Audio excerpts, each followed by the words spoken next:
It's game time! Let's do this! Woo!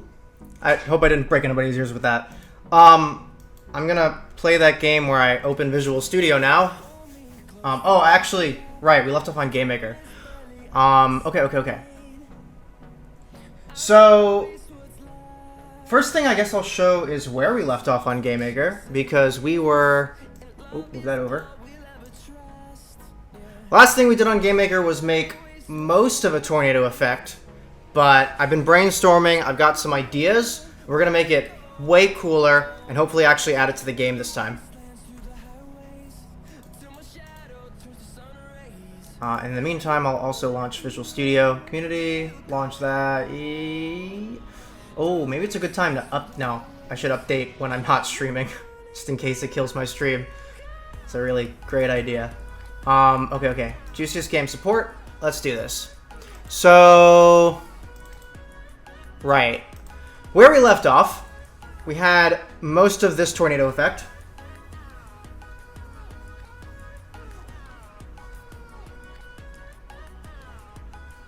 Working on it. It's loading. Swear it's loading. There we go. Perfect. Incredible. Fantastic. Okay. I was thinking about it. If you look at the floor, like the way the tornado just sweeps in a circle at the bottom, that's really weird looking. Actually, it makes me uncomfortable. I'm uncomfortable looking at this. So, what I'm going to do is probably use the exact same formula. It's a really good formula. It's just a nice curve. I'm going to make it so that the bottom doesn't move at all, and as you get further up the tornado, then there's a little more movement. So, let's come in here, open up our tornado, go back to our, it was in the draw function, right? Maximize that. Let me make it a little bigger for the guys watching on iPhones. Okay. Right, this is kind of a mess, isn't it? So, what we want to mess with here is this max movement value. So we've got our circular momentum, circular movement, which is being scaled by this max movement. So max movement. Rather than this, let's add another thing like a movement interpolator. And for now we can set that to max movement, right? But the idea is we're going to have this new dummy value that gets calculated for each value of I in our for loop. So this guy. Movement interpolator. Where's my other max movement? I just saw it. He was here somewhere. There he is. Okay. So now if we were to run the game again, and it loads, we'll see that everything should look exactly the same. All we've done is set this value equal to that value and replace things.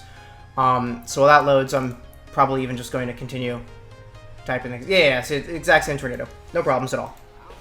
So when I is 0, we're looking at the very bottom ellipse.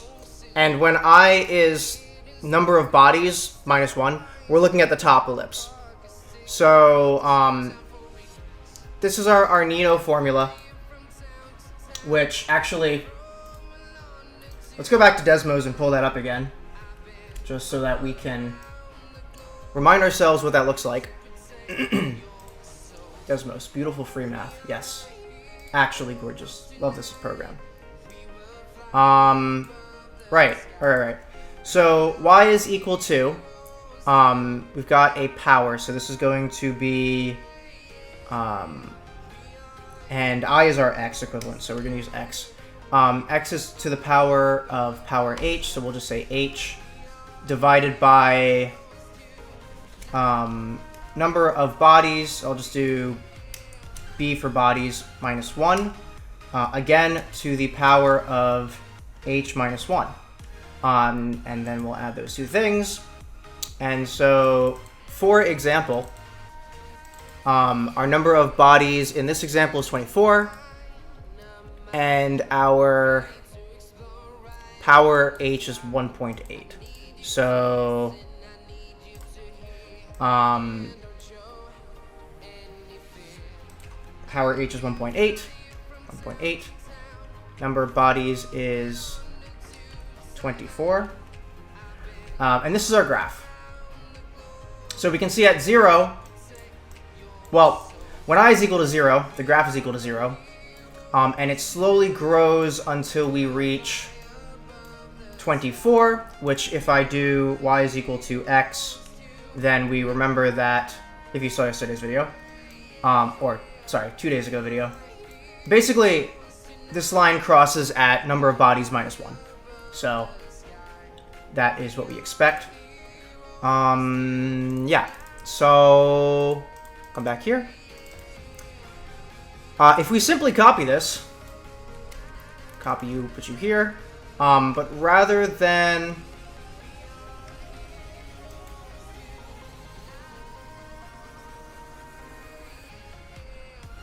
Actually, probably what we want to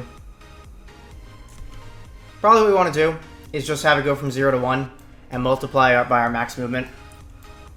So, the basic version of this, if I remember correctly, it's not just... I think it's just y equals x to the h.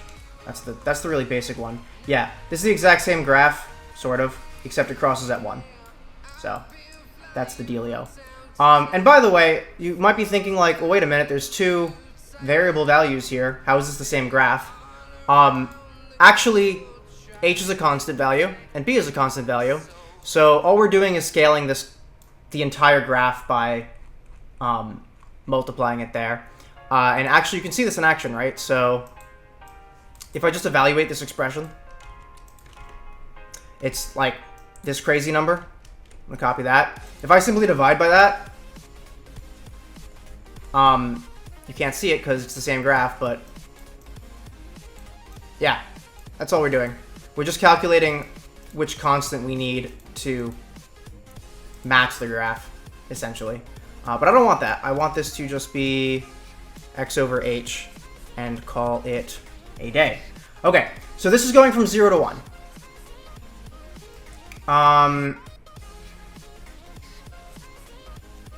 So if we go, let's start multiplying this out. Power times, or power of I and then comma, whatever our power value is, in this case, is just, so actually we need a new power value. So we have power W and power H. This is going to be power movement, so let's just call it power M. And we will start with a 2. It's just the basic value.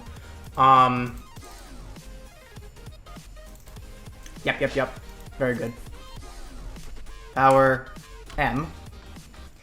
And then this I is actually not what we want quite yet. This I is going from 0 to number of bodies minus 1. We actually want it to go from 0 to 1. So it's going to be I divided by number of bodies minus 1. So when I is equal to number of bodies minus 1, this whole expression will evaluate to 1. And when I is 0, this expression will evaluate to 0. And this is changing... Right, so when this is 1, we then have our maximum movement, which is the top of the tornado. And when it's 0, we have 0 movement. So the bottom will not move. And let's see how that looks. So let's run this. Everyone loves GameMaker's... Ugh, all these windows everywhere.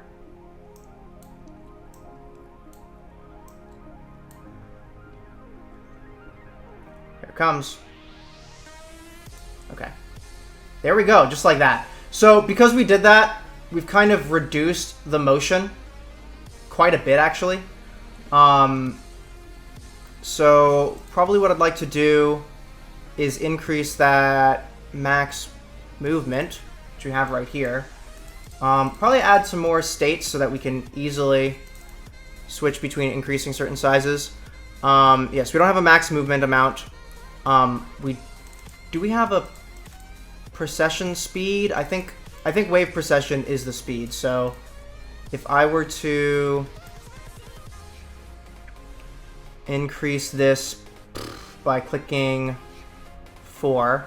Okay, I'm reminding myself how my own code works. Press 4, start scrolling the mouse wheel. You can see the tornado starts to move faster. And that's probably going to be what we want. Yeah, that's looking pretty good.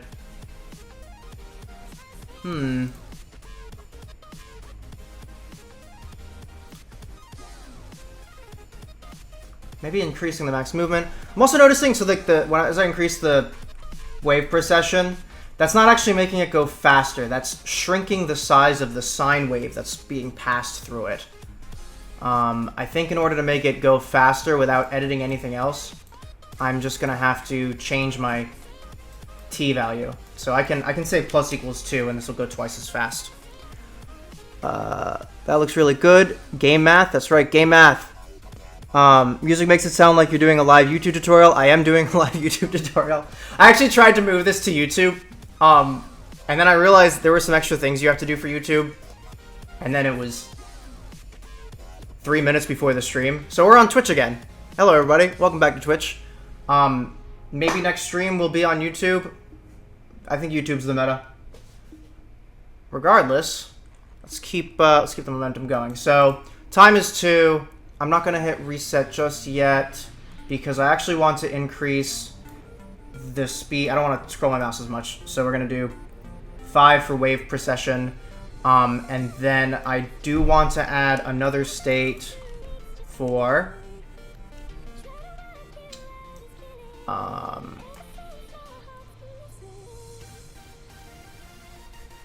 yeah, I want to add a state for max movement. So... if state is 4, then max movement, I guess 0.5 is fine. Same deal. And then we're going to show max movement. And that's 4, yeah. And so now I need to add, if I press a 5, I'm going to go by 4. Coolio. Now let's rerun it. And then the other thing I realized, so I said last time that I was going to bake the whole thing into a single sprite. I'm actually not going to do that because I had a cooler idea, potentially. Okay, yeah, so increasing the time value is pretty good. And I can change the... I didn't actually mean to change that. Let's go back. Yeah. I totally lost my train of thought. Yeah. We already have an equation for an ellipse. This is a really simple axis-aligned ellipse. So it's pretty easy to define it with a function. I think I'm going to actually make some custom particle effects that move around according to the ellipse. So later what we're going to do is take the ellipse out. So we're not going to be drawing the tornado like this anymore. We're just going to draw those particles moving around. And if I have enough particles, it'll look like a tornado again. You'll get the shape back. So, yeah, this is good. I'm going to hit a 5 here, and we're going to change the maximum movement. Wait, that looks so goofy. Okay. Everything in moderation, right?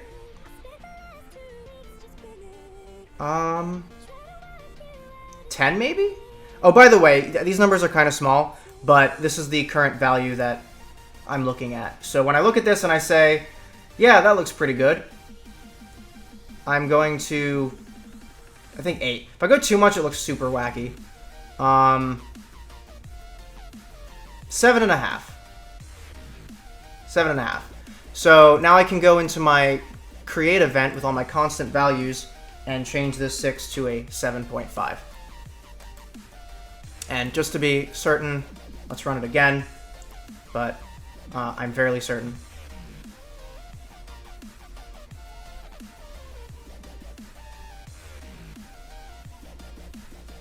And then we're also going to make some particles, like I said. Yeah, that looks pretty good. That looks pretty good. Okay, so this is going into Visual Studio after this, because I'm going to do some front-back sorting. You'll see what I mean in a second. It's not really worth explaining right now. So let's just make this a simple 2x2 pixel thing. It might end up looking a little bit big on our sprite, but it's kind of okay. Let's get some tornado colors in here. There might be more sprites than I need, but I'm just going to grab a few different colors. Black is probably good. GameMaker's color picker is really weird. If you click the exact pixel here between the two colors, it will actually color grab the line that separates the colors, which is black. So you can pick black anywhere on this. It's really goofy. Oh shoot, I have no idea where I stopped color picking. I think right here. Yeah, these are the same. Okay, so let's get rid of these two blue pixels. And now we just have a bunch of, like, rough tornado colors that we can pick from. That'll be fine. Okay. So in our tornado, we need a few things.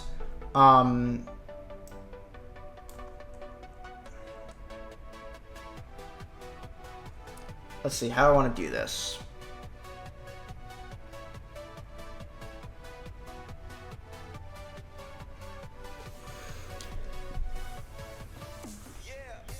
Yokai Phoenix, how much more juice will be in this juiciest game? Literally as much as we can squeeze in there, you know? As everyone knows, juice is a compressible liquid, so we're just gonna squeeze all of the juice in there until it's like a touch from bursting. That's kind of where we're going with this. We're gonna get there. We are going to get there. So let's do it. Anyway. Yeah, so I think I'd like to do... I'd like to get the number of ellipses, or sorry, rather, I'd like to get the size of the ellipse at the beginning. And I'm going to have a number of particles proportional to the size of the ellipse. So,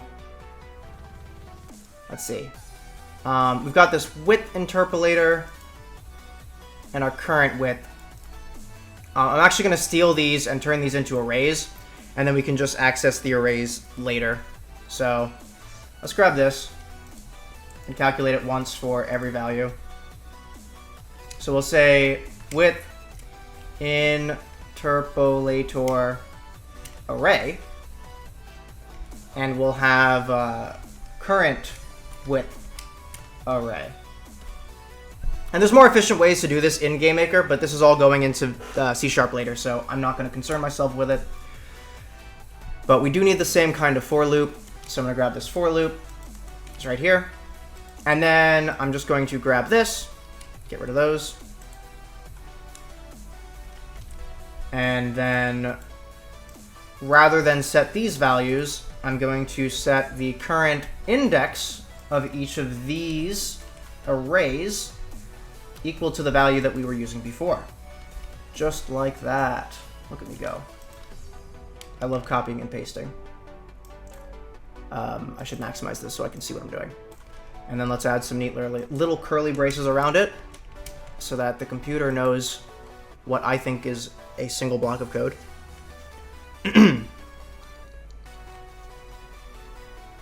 Yeah. So that should do that. And then what I can do from this, well, first of all, where's my width interpolator? Where am I using that?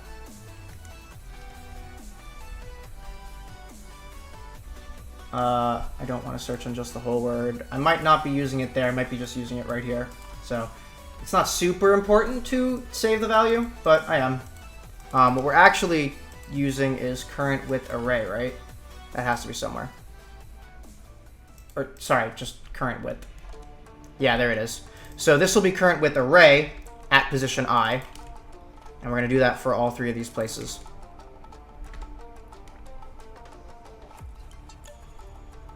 Subway Surfers gameplay in the corner. That's a great idea.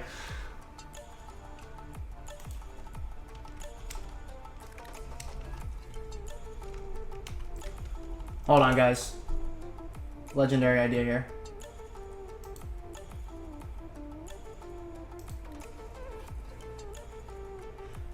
I might get copyright struck because of the ads, but I'm also not monetized, so who cares?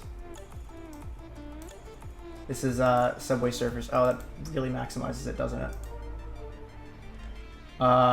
This is great. This is great. Here we go. All right, enjoy your Subway Surfers in the background.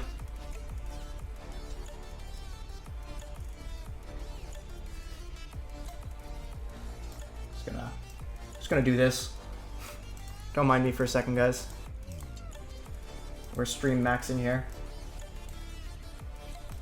Heck yeah. Can I make this bigger? I cannot. Okay. Theater mode is something, I guess. Whatever. Okay. Enjoy. Oh god. Wait. Okay. Jeez. And actually I can just scooch that up. Alright, we're gaming, officially. Back to our tornado object. So, I got hella distracted. What were we even doing? Max audience retention. Okay. There's no shot. There is a shot. Every shot. Okay. Here we go. Now I'm getting distracted by the Subway Surfers. No, focus. Okay, we've got our current width. Alright, so what we're going to have is an array of positions of particles. Yeah. So, first of all, I'm going to have a constant up here, which is like num of particles scalar. And this is going to be loosely based on the size of the ellipse. So, remember the minimum width is 15. So maybe 15 particles. That's probably too many, actually. So let me start at like 0.5, and we'll see where it takes us. So the idea is, actually, let me show you guys some ellipse math real quick. You're no longer starting soon. Hold on a second. I wouldn't want to block the Subway Surfers content. All right. Okay, so we have an ellipse of a certain size. That is absolutely immeasurable. Ellipse. And just to make the math easy, we'll say the width of this ellipse is 3, and the height of the ellipse is 2. So, if you want to get the circumference of a circle, it's normally pi d, right? That's not how you write a d. Pi d, this is your circumference. If you want to get the circumference of an ellipse, so see ellipse, that is really similar. It is pi times the major diameter, which is the long section, plus the minor diameter, the short section, divided by 2. So basically just the average diameter of the ellipse. So the actual circumference of this ellipse, I don't know why I said this is a 2. So what we decided on last time was the minor diameter of the ellipse would be 1/3 of the major diameter, so 1. And the average diameter here is 1 plus 3 is 4 over 2 is 2. So 2 pi. 2 pi. If I wanted to double the size of my ellipse, so make it 6 by 2, then the average here is 4 pi. So the outer ring of the ellipse increases linearly with the actual size of the ellipse. So that being said, we can just not have to do any math on it. We don't have to square things like you would for area. And the reason I say that is because we're not going to be using the area for anything. We're actually going to be placing little particle dots all around the circumference of each of the tornado ellipses.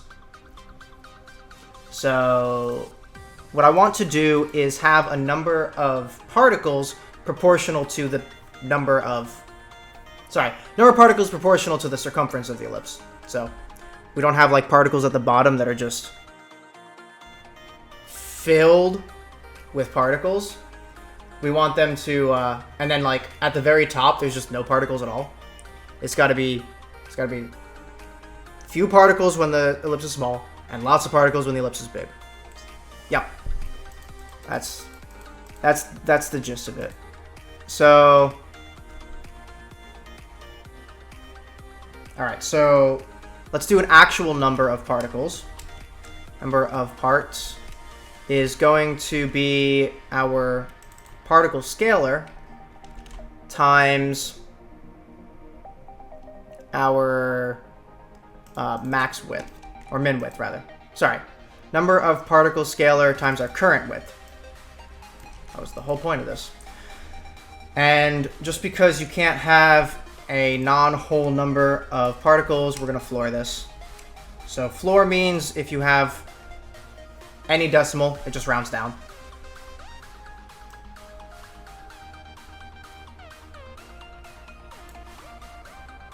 Okay, we're good. Yeah, so that's our number of parts. Now we're going to add another for loop. Everyone's favorite, nested for loops. If j is less than number of parts, j++, and this is where we're going to create an array of all of the positions of our particles. So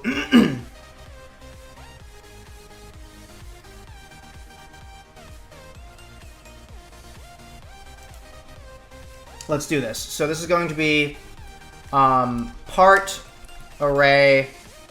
Actually, we need to do this. Oh, right, no, sorry. Yeah, we need to do this for each loop. So, right, this is going to be part ellipse array.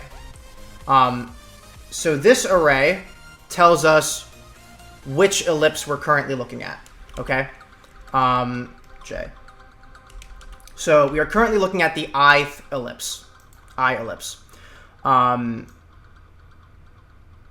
Actually, no, you know what I should do? I should make this a 2D array. If I make it a 2D array, then I can just index particles only from the array I'm looking at. Oh, that's copyrighted content. Can't watch that.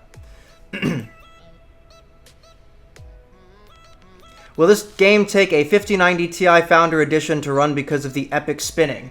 No, it will not. This is the most efficient epic spinning you've ever seen in your entire life.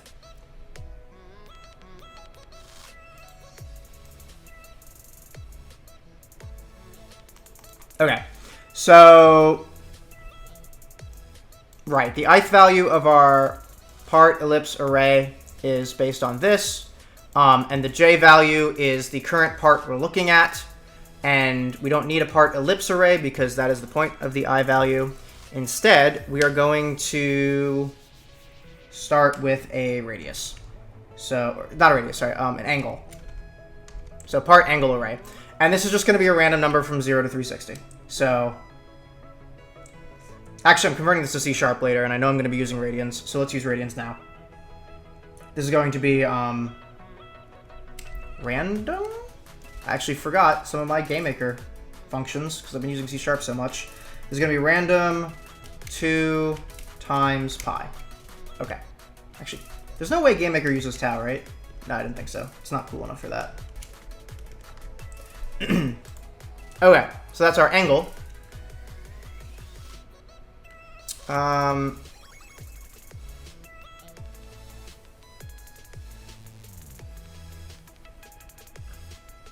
trying to think if I want to pre-compute the position of the particle.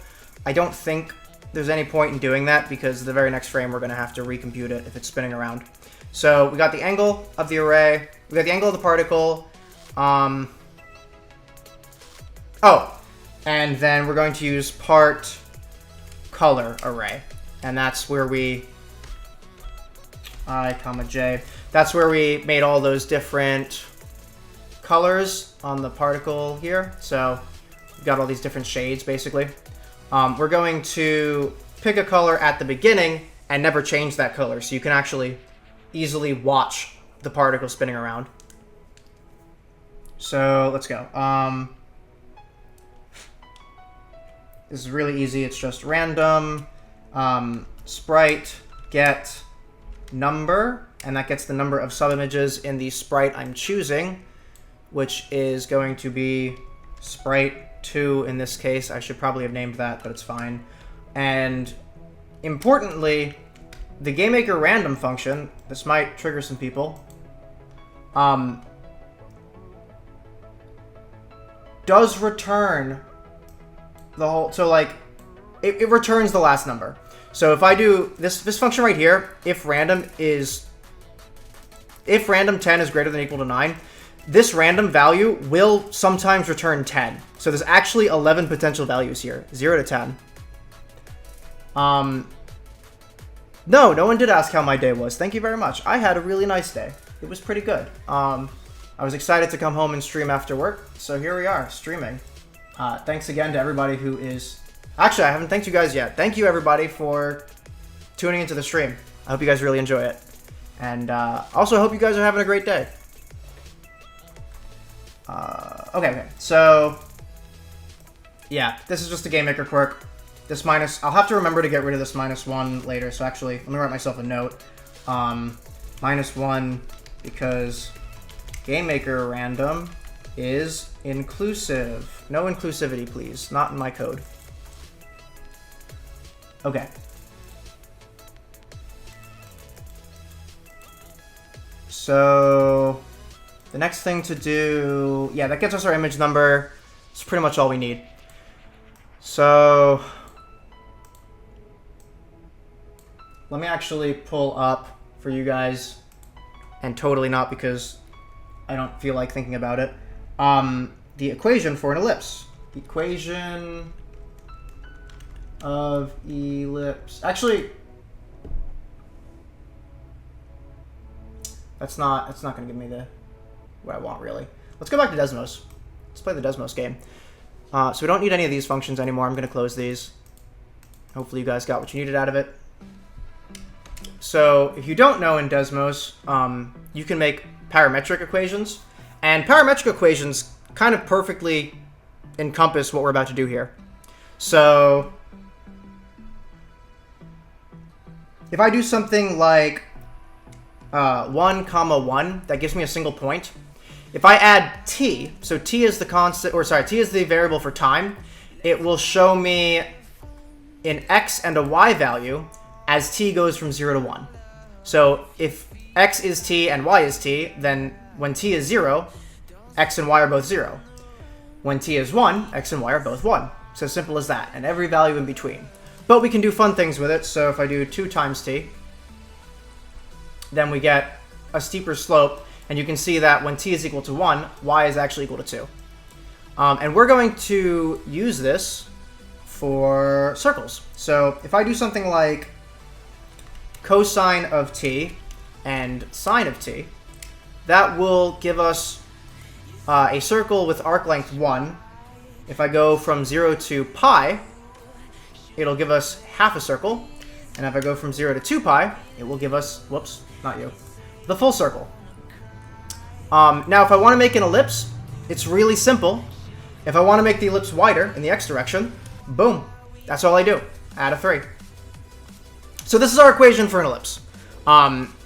It turned out to be pretty simple. The only thing to keep in mind, though, is while I put a 3 here, the actual width of the ellipse is 6, right? We go from -3 to 3.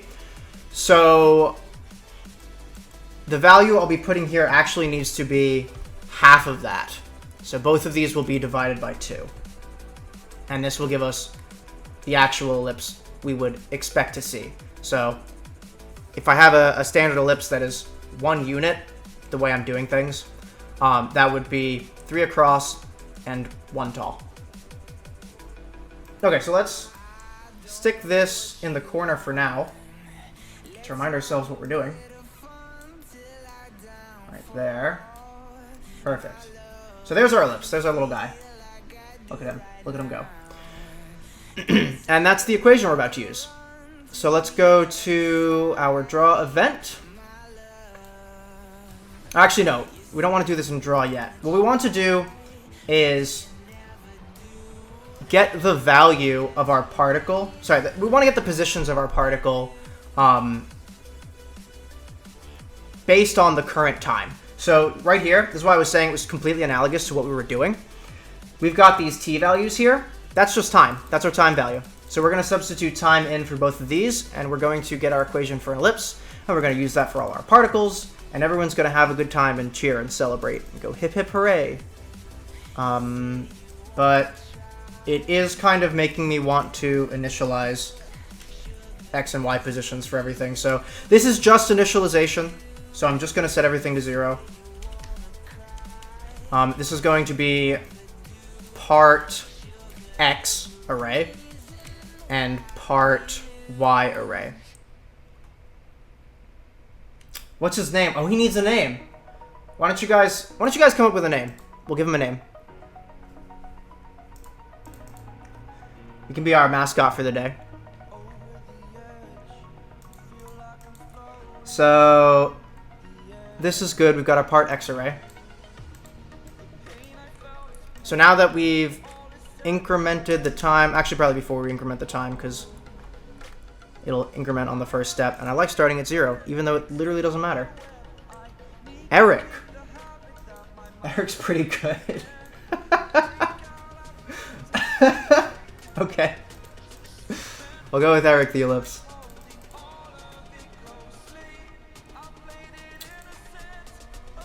So, for each ellipse, so for this, for this, so for each ellipse, and then for each particle, so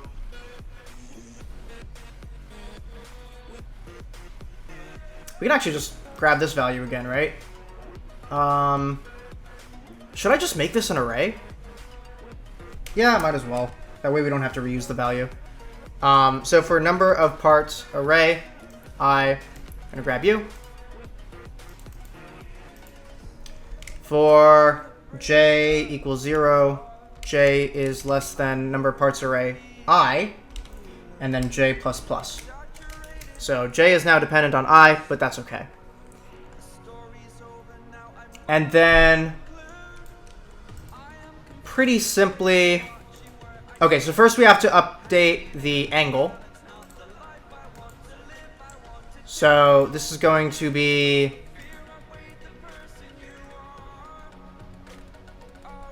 oh, actually, you know what I'm realizing? We need an angle. We also need a starting angle. So this is going to be part array. Oh, we probably want an arc speed for the particle as well. Yeah. So part initial angle array. And I'm actually going to steal this value. And part angle array can just be the same as our initial at the beginning. And then we want our part speed array. And let's do something like this. So I like making things dependent on the size of the ellipse at every part in this. So if you have a bigger ellipse in your tornado, it kind of makes sense that particles would be traveling faster around that one than your smaller ellipse. And we can do that really easily because we already have this current width array. So let's grab our current width array. And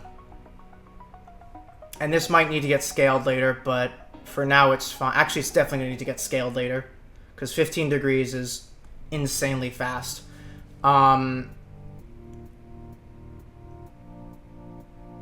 the max width is 105. That's going to be quite fast. I might need to put this into something like a log function. So y equals log x. That's not what I wanted. Y equals x to the negative e. That's what I want. That kind of thing. Now it does have an asymptote, but our starting value is 15, not 0. So we shouldn't run into something like infinity. I do probably want to scale this kind of majorly, though. 0.01.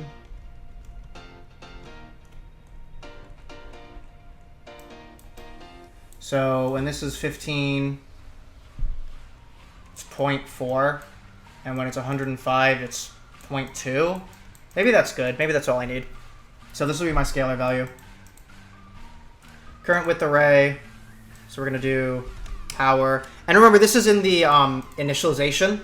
So if this lags for whatever reason, it'll only be for the very first frame, and then it'll run really smoothly. And that's when you're loading into the level, so nobody's going to notice. Negative 0.3.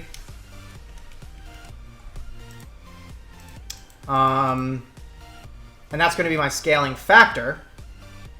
But then what I want to do is have some sort of speed. So times random. I'm going to randomize the speed of every particle. And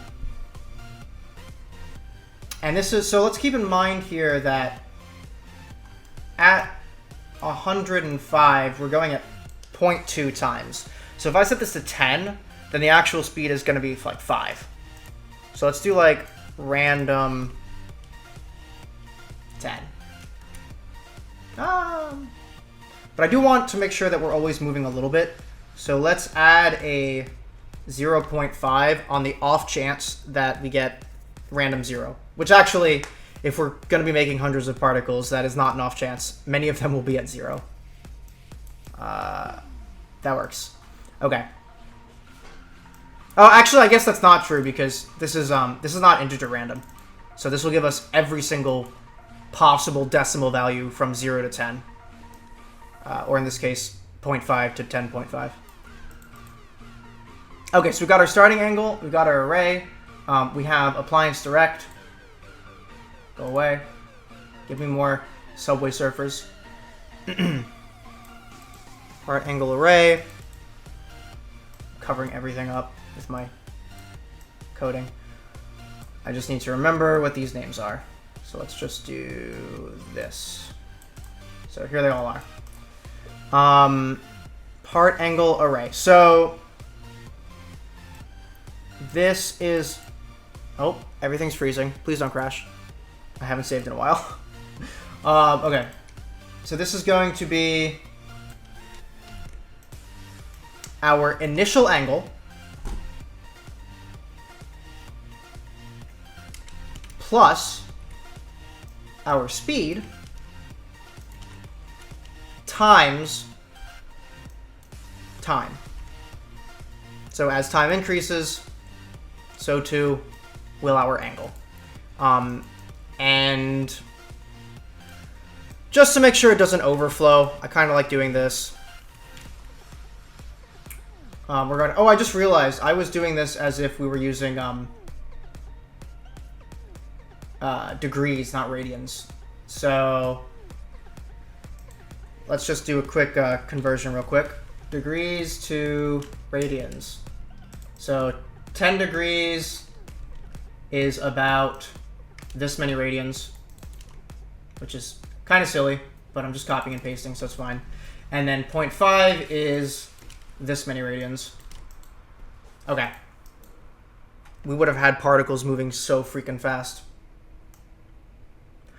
And then what I was saying was we would do the modulo here. That's a 5. We would do modulo of 2 pi. So anytime this exceeds 2 pi, it's going to wrap back around to 0. Then what we can do is take another look at Eric the ellipse, and his function looks like this. So x is going to be our angle. Wait.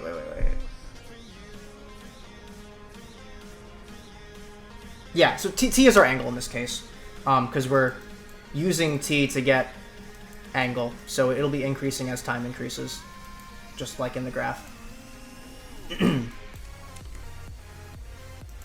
Part angle array, part angle array.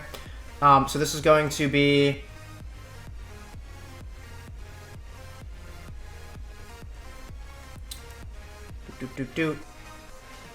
current width times cosine of our particle. And remember,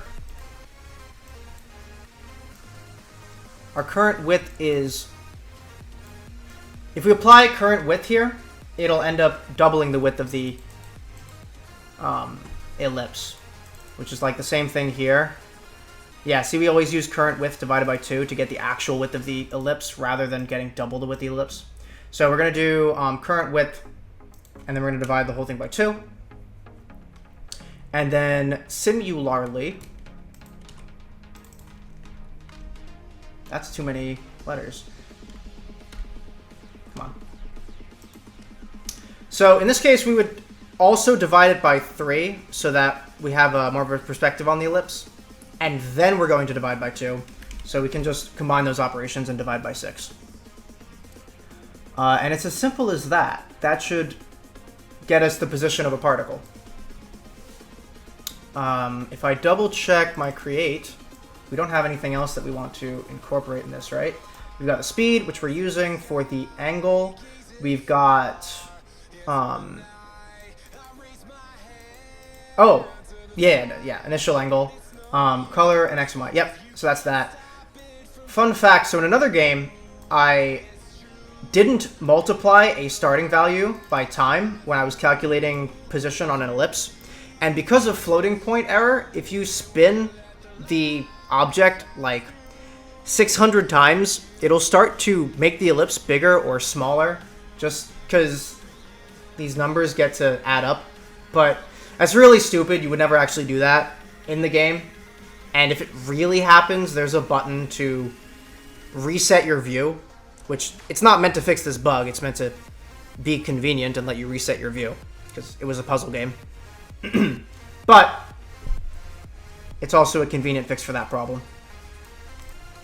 So we've got our part X and Y value, which is all we really care about. And then we can go to our draw event. And we already have a for loop for our number of bodies. So let's add in our particles. So this is going to be draw sprite. Our sprite is going to be sprite 2. I really should name this, but lazy. Sprite 2 is good. Subimage, that's where color is going to come in. So let's grab color. Boom. Oh, right, this needs to be in a for loop, right? So for j equals 0, and then... Oh, right, I forgot to change this to number of parts array. So that goes there.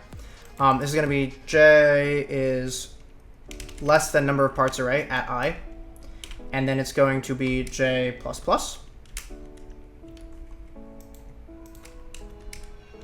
And now we're going to draw a particle for each of these parts. But we also need to add the x and y values of our particle. So that's going to be x and y.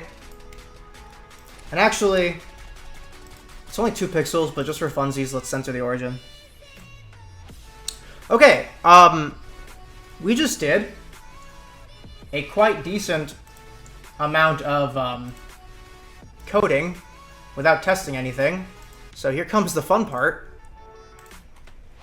This might absolutely explode, but legendary moment if I get it on my first try.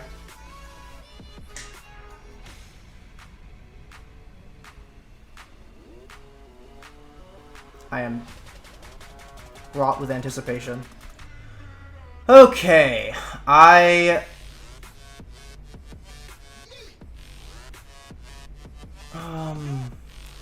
ellipse offset Y was not set. Interesting.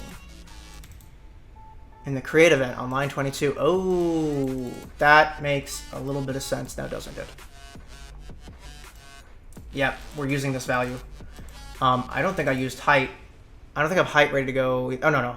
Height is a constant. Okay, so let's see if we can extract our offset and make that another array. Ellipse offset Y. Where are we using that? Ah, not you.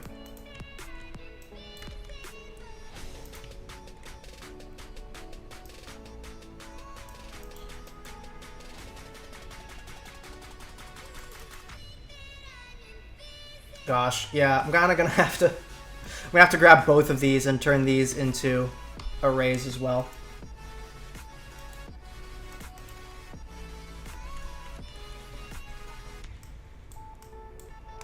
So what I'm going to do in C# is I'll make each of these rings its own object. Unfortunately, in GameMaker, you can't make classes that are not... Oh. Apparently, in C#, you can't make... Sorry, in GameMaker, you can't make game objects that are... Wow, I'm so scrambled. You can't make classes that aren't game objects in GameMaker. So if I want to have a class, it is going to take up resources, and GameMaker is going to loop through them, and it's really stupid and slows everything down.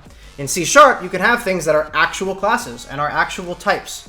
So each ellipse on the tornado is going to be its own class, and then I'm going to have the ellipse control its own particle system. So this will be a lot cleaner in C# than it is right now. And I could clean it up in GameMaker some, but its final resting place is not GameMaker, so I haven't really bothered to do it just yet.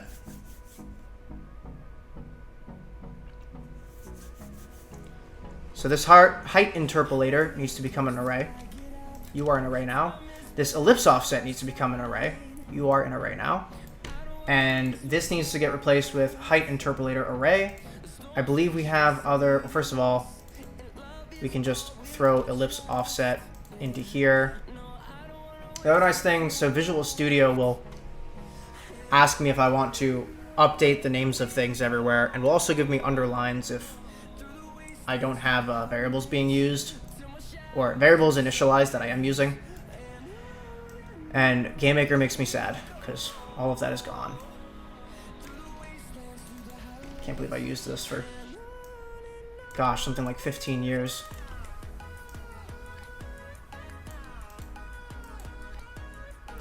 But that will maybe do it. Let's run it. All right. Come on. This is it. This is my moment. We got this. This is our moment. Ah! That is the exact same bug. All right, where else did I use? Ellipse offset Y. Line 24.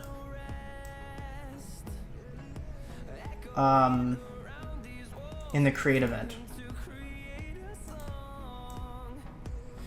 Oh, yep. There we go. Alright, run it back.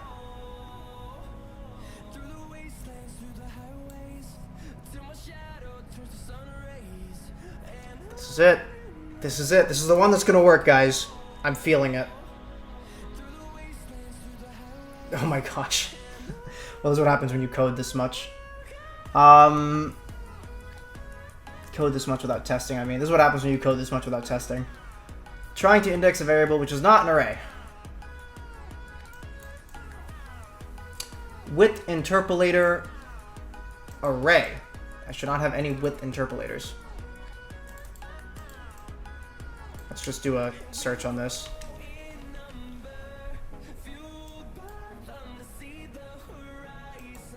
Whoops. Go back. Ah. Go back. I want to see it again. Where did my Control F go? Jeez. Okay. Yeah, this should be width interpolator array.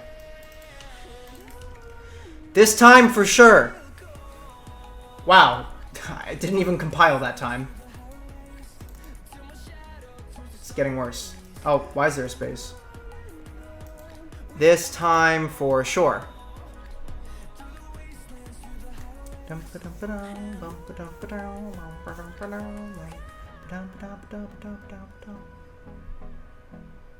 Invincible. Stellar. Holy crud! Well, I forgot to tell it where the center of each ellipse is.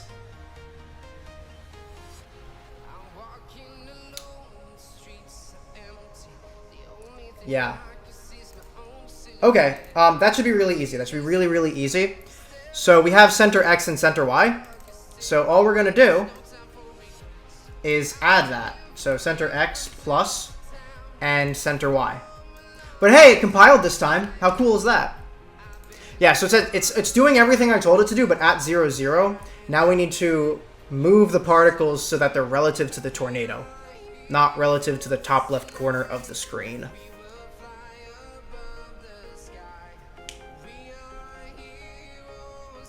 That's it. That is it. That's literally it. And now what we can do, this is the fun part, I'm actually going to comment out drawing the ellipse.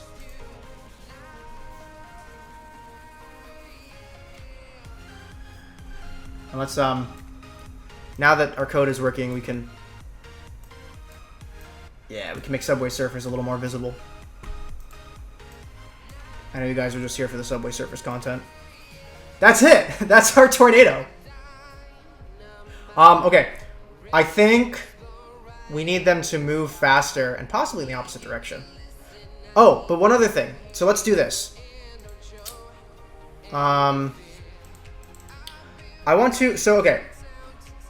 Little known fact, or possibly well-known fact, this show debug message where it writes things down here is actually slow. That could be the major bottleneck. That could be the thing that is slowing down our game the most right now. So I'm going to comment that out. So this will not draw anything here. And then what I'm going to do is I'm going to add a draw up here. So this is going to be, oh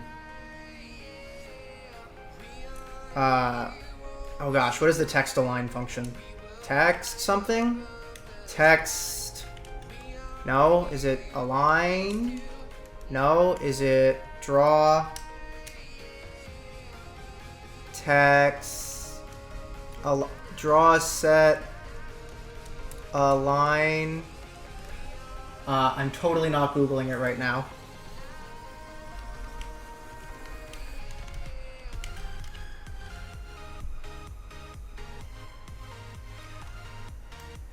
Oh, it's draw, set, H align. Darn it. So draw, set, horizontal alignment. And this is going to be FA center? Heck yeah, I remember some things. And then draw, set, V align. V align. FA center. And then we're going to draw text 3, 3. And the string is going to be something called FPS real. So FPS real is not the actual FPS, despite it being called FPS real. FPS real is... It takes the amount of time between frames and inverts that and multiplies it by the frame rate of your game. So it's basically like how many times per second we could have run. And it's currently flipping out. So maybe I can fix that. 10. So yeah, sorry if that didn't make any sense, but basically when you see like an FPS of 3000, that's what that number is. That's where that comes from. So that basically means that the game could have run what you're telling it to run 3,000 times in the same amount of time.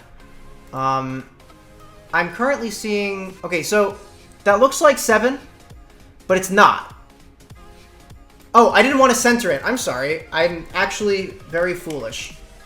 The horizontal alignment should be FA left, and the vertical alignment should be FA top. That way you can see the entire number. Wow.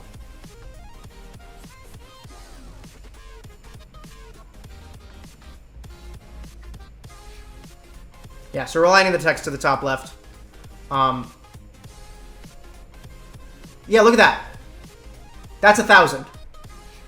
I'm occasionally seeing 1,000. And just for reference, so I'm gonna make a totally empty room here.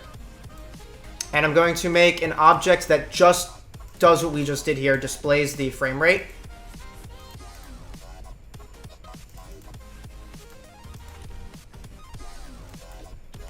So this is just going to display the frame rate. That's all this does.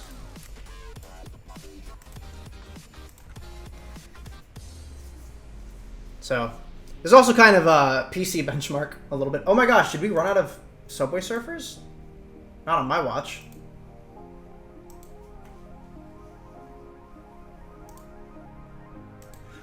Okay, that is exceptionally difficult to see.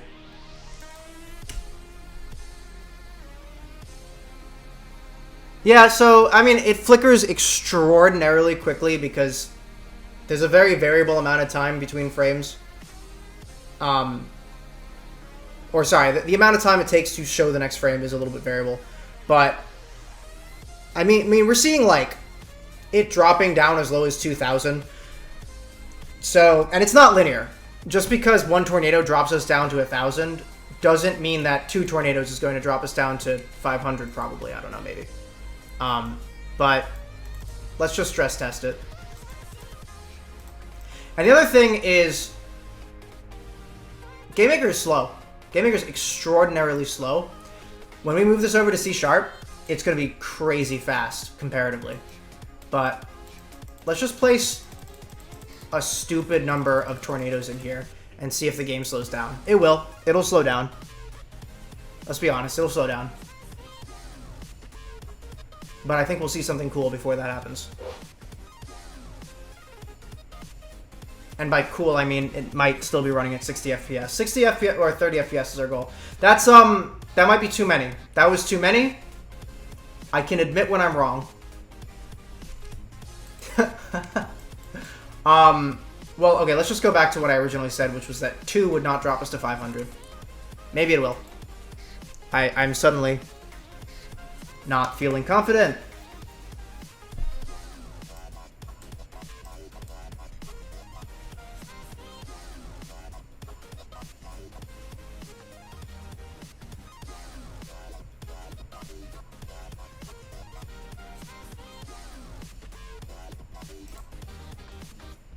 Yeah, it did drop us down. But honestly, it's okay, and it looks really good. I might speed up the particles, or have them process in the opposite direction, maybe. So, like, just do max movement is... I'm sorry, not that.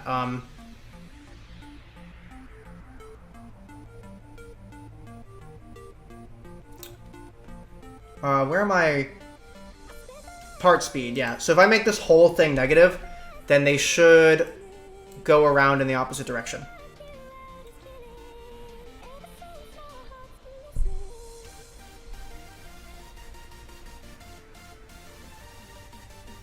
I kind of don't like that they're moving in the same direction that the tornado itself is spinning. It makes it look like they're not moving that fast.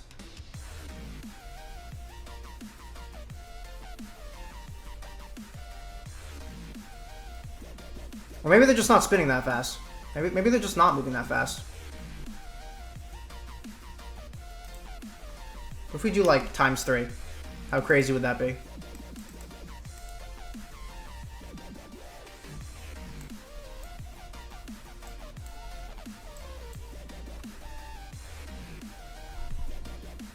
Hold on a second. We gotta bring our mascot back. There he is. Our boy. Okay.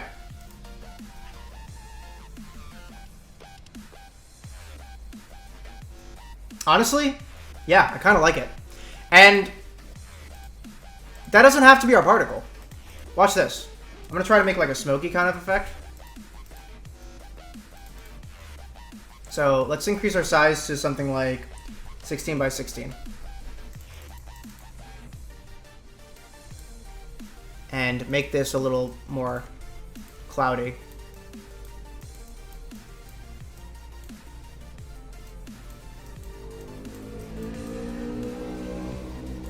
Excuse the motorcycle outside.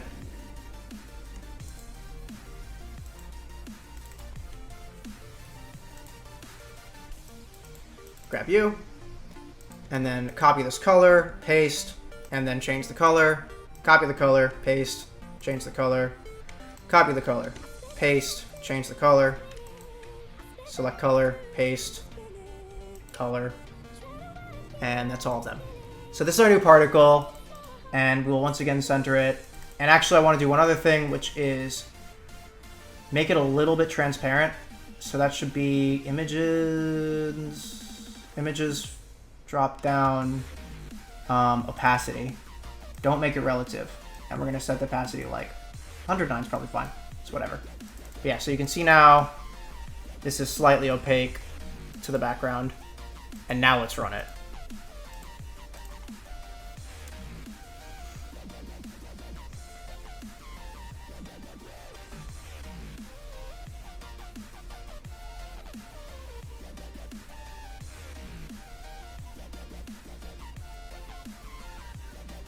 Like, come on, how cool is that?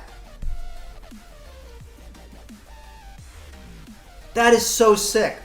And then you just add like extra little puffs occasionally in the background and you're kind of just done.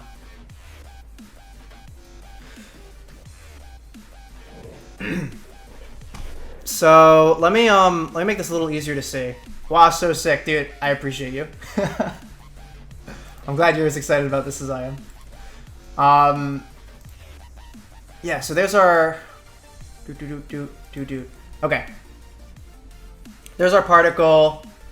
That's pretty much good. That's pretty much good. So yeah. Let me show this again to make it a little easier to see. So, okay, yeah, I can re-explain that. The number is not exactly the FPS. Okay, so this is what it looks like by itself. That's pretty sick. The number is not exactly the FPS. So I can actually, since we're all math nerds here, I'll just kind of draw it out for you. So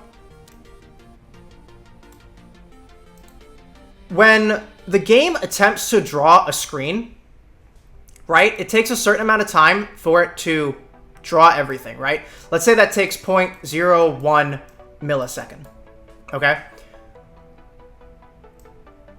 No, you're good, man.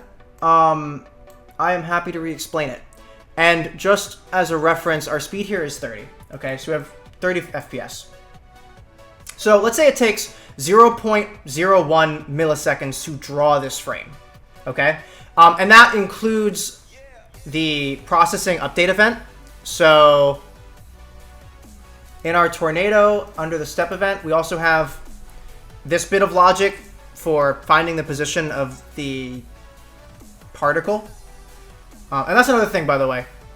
GameMaker is always single-threaded, but when we move this to C#, we can make it multi-threaded to take advantage of people with stronger CPUs.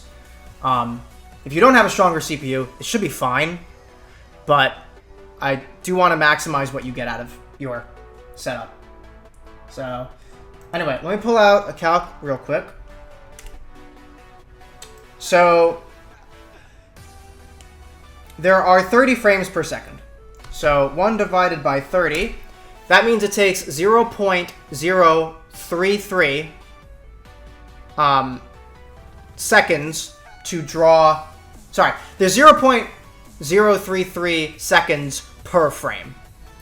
And if I multiply that by 1,000, that's 33 milliseconds. So if we come back here, this is not 0.001 milliseconds, this is just 1 millisecond.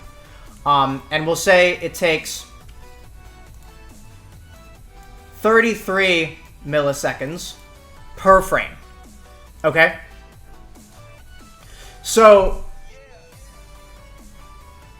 if it took 1 millisecond to draw this frame, and we have 33 milliseconds before the next frame, then the game is going to wait 32 milliseconds. That FPS number that I showed you is essentially saying it only took me 1 millisecond. I could have done that 33 times. So what I'm going to show is 33 times my frame rate, which is 30. So my final number is 660. So basically it's saying it could have drawn this frame 660 times per second. Just blanket the technology as a game and secretly use up all my CPU cores to mine Stinky Coin. I'm putting you in charge of making Stinky Coin so I can do that. You're officially the Stinky Coin man. Or woman. Or not man or woman. I don't want to assume. The math is mathing. 100%.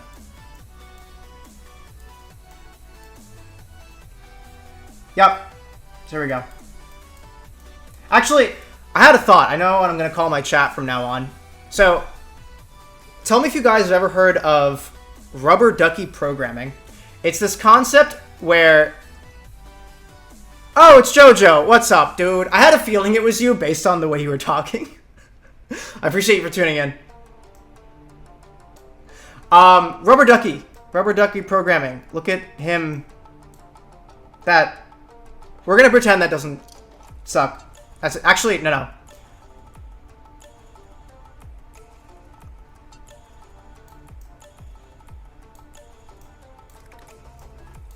This is my bird now.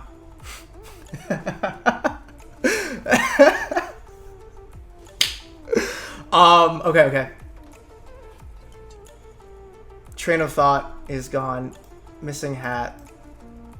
Okay. Thanks for the Subway Surfers. Yeah, the Subway Surfers is my stream savior. It's probably the only reason I've maintained 6 viewers this whole time. Rubber ducky programming. When you have a bug in your code, some programmers will actually take like a real rubber ducky and explain their code to the rubber ducky. Because sometimes when you explain your code, you go, I don't understand why this isn't working. I did this, and that's supposed to add to this number, and then I have a loop here where it... Oh, wait a minute. I forgot to add the loop. All because you explained it to somebody, you know? So if I was just staring at the code, I might stare at it for hours, but if I explain it to somebody, boom. I found the bug. Happy ending. And yeah, that's rubber ducky programming. And since I'm explaining everything to you guys are my rubber duckies. So that's chat. Chat is rubber duckies. You guys are my rubber duckies. Thank you. Thank you for coming to my rubber ducky talk. Very important. Extremely important. I love you, bird. Anyway. Bird. Chat finally useful for real. We actually got up to 9 viewers for a second there. That was pretty sick. Must have been my rubber ducky talk. What was I about to do for real? Okay, I explained where this number comes from. So basically, if we're seeing 1,000, then even though our frame rate is 30, we could have drawn this 1,000 times. Can we hit 10? No, we're steadily dropping off. Actually, I think if you mention how many viewers you have, you lose one instantly. Is actually how that works. Okay, this is great. There's also another thing which I'm really glad I'm not gonna have to do. It's pretty hard to tell, but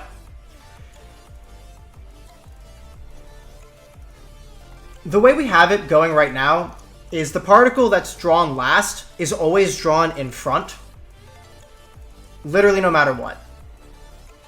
So, even when it gets to the back, and it should be drawn behind everything, it is still getting drawn in front of everything. So,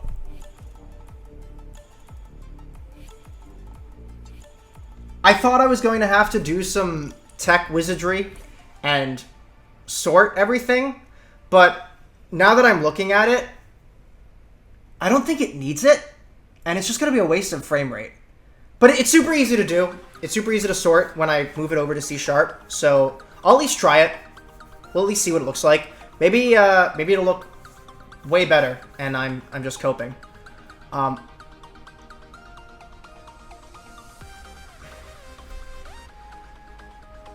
thing I'm thinking about, though, can you make the tornado green? I absolutely can make the tornado green.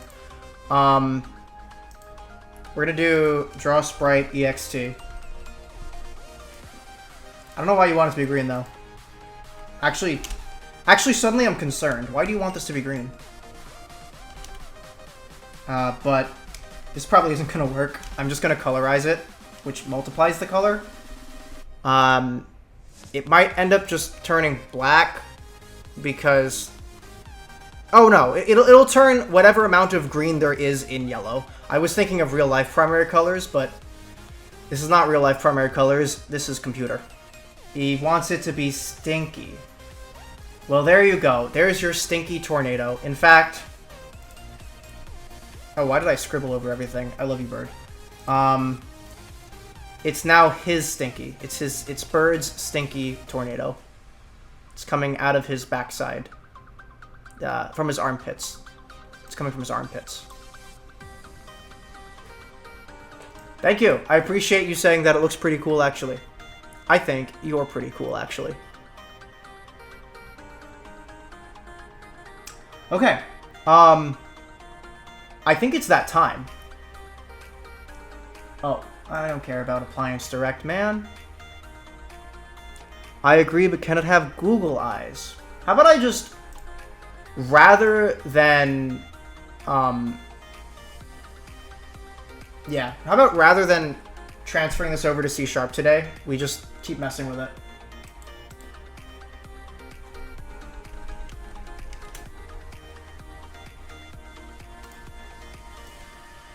Alright, guys. Boom. The Appliance Direct, it was the Appliance Direct guy.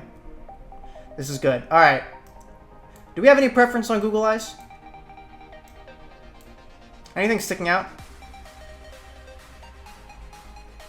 It's happening. It is happening. I have lots of refrigerators. Is this the I have lots of refrigerators one? The big one, small. Top right. I gotta look at top right when you got, yeah. Big one, small. Here we go. I agree. These are pretty good. See, you guys say top right. I've already scrolled a little bit, so I have to glance over at the stream and see what you guys are seeing. Edit sprite. Paste. It's very important. Get rid of as much as I can. We need an object that is just googly eyes. There we go. Oh, and I should make it draw on top of the tornado, probably. Depth is going to be minus 100. Doesn't really matter. Oh, actually, hold on. My brain is working.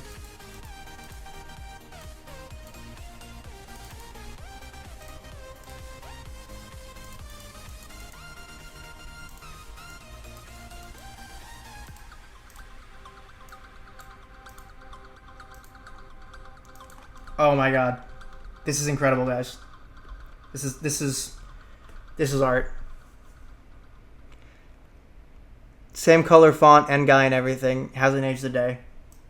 100% correct.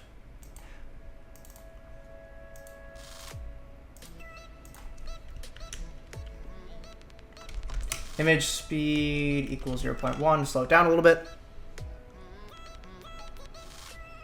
Oh, you're right. It does need the Raymond Rabbit hands. Why are you guys so smart?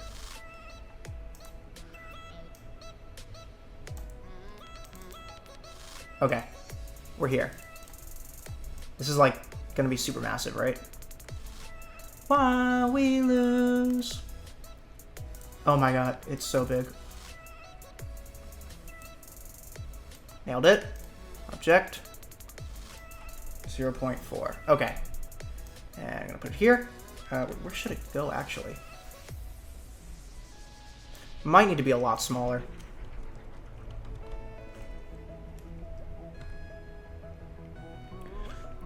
Making the game dev put googly eyes on things, you're right.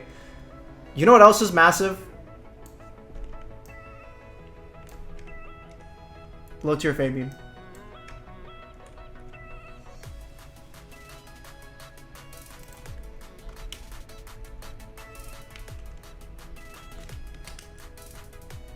Low taper fade. I'm sorry. I don't know things.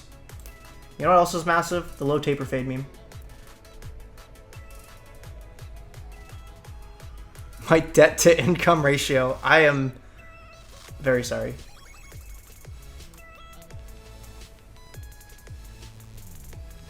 Yeah, that'll do.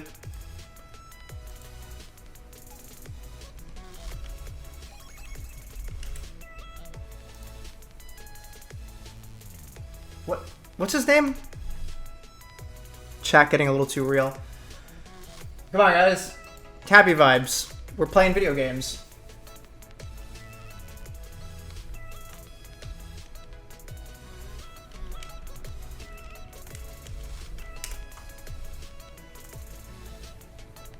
I'm looking for the hand. What's his name? It's Rayman, not Raymond. What is wrong with me? How did I mess that up? Okay. Well, this is just exactly what we wanted.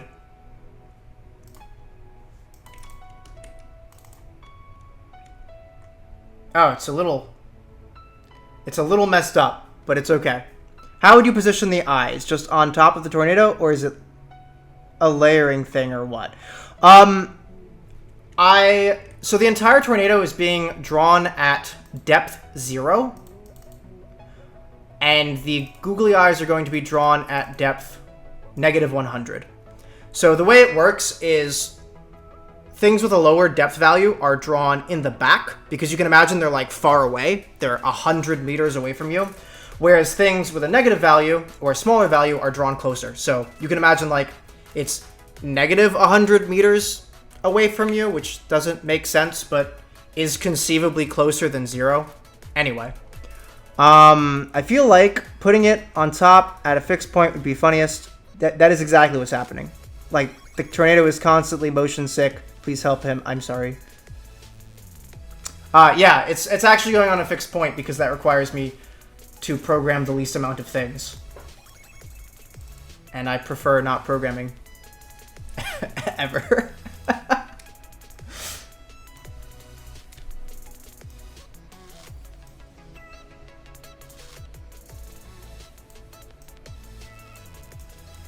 Okay. Hand. I like how these hands are just insanely grainy. Anyway, we need another object for him. And I'm having to guesstimate where these various appendages need to go. Oh, he looks like he's reaching for me. I'm not happy. Oh, I don't like this one. Chat did not cook. Chat did not cook with this one. Maybe 40 by 40? There isn't even a tornado yet, and I'm uncomfortable.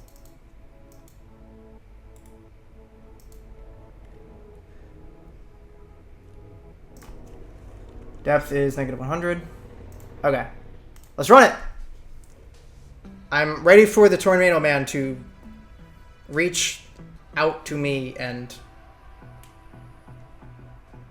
find me while I'm sleeping. Unironically hate him. He's not even real yet. Now he's real. Chat did not cook. The googly eyes were a great idea. The Raymond hands, whoever came up with that, shame on you. In fact, I'm going to scroll up and figure out who came up with that. That's right. I'm going to find you.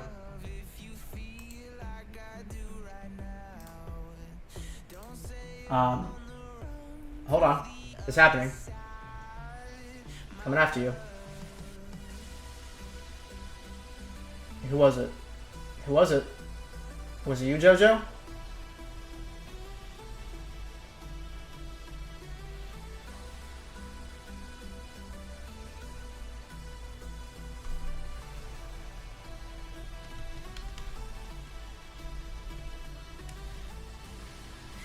It was Grubs Gaming 2K. Grubs Gaming 2K. Shame on you. The hands are crazy. No, it was me. I did it. Oh, we're doing like an asparagus kind of thing.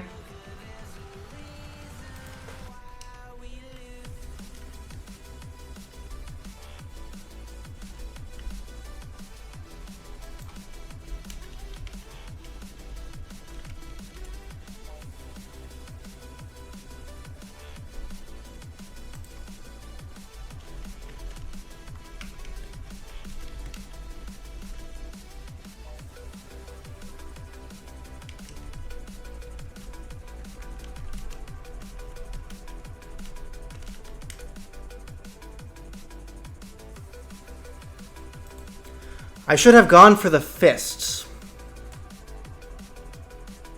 The googly eyes move on beat. They do.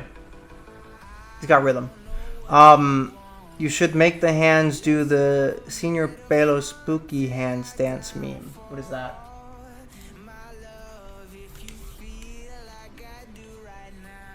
It's spooky hands dance meme. Senior Belo spooky hands dance meme.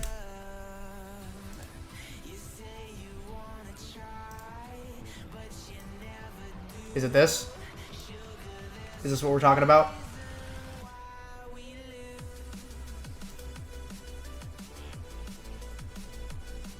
Random chance for the hand to be the "you lost the game" hand gesture.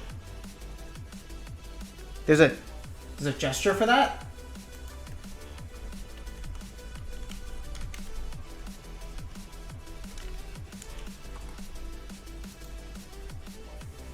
Oh, that one. I always think of "you lost the game" like, I just lost the game. And now you all lost the game. If you know, you know. Anyway, I think we nailed it. It doesn't get any better than this. Let's move to C sharp.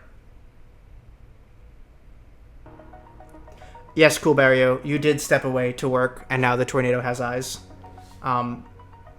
Chat did not cook. The tornado is also green. I don't know if you were here for this.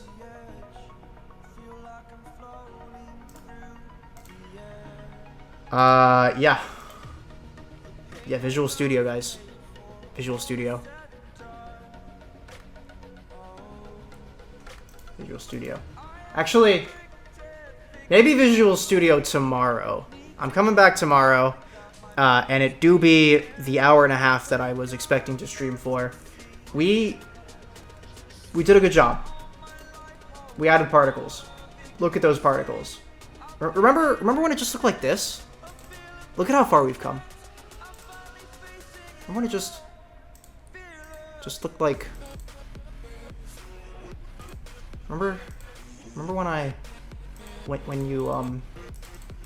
when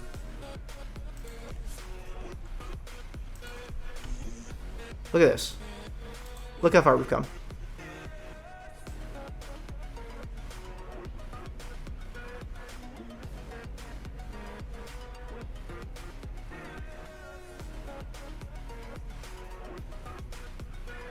We hit 10? I missed it.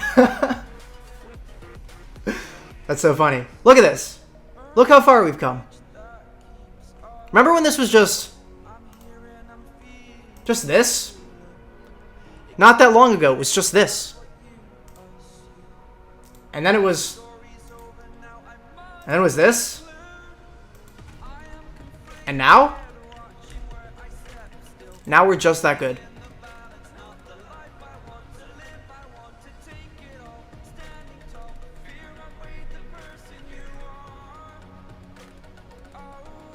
You guys are just gonna ditch me now. Make it go to 0.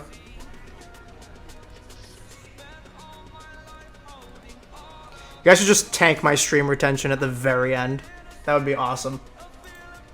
Anyway, we're here now. We cooked. We cooked. I take it back. The hands are great. We cooked. You guys are awesome. I love you all. Good night.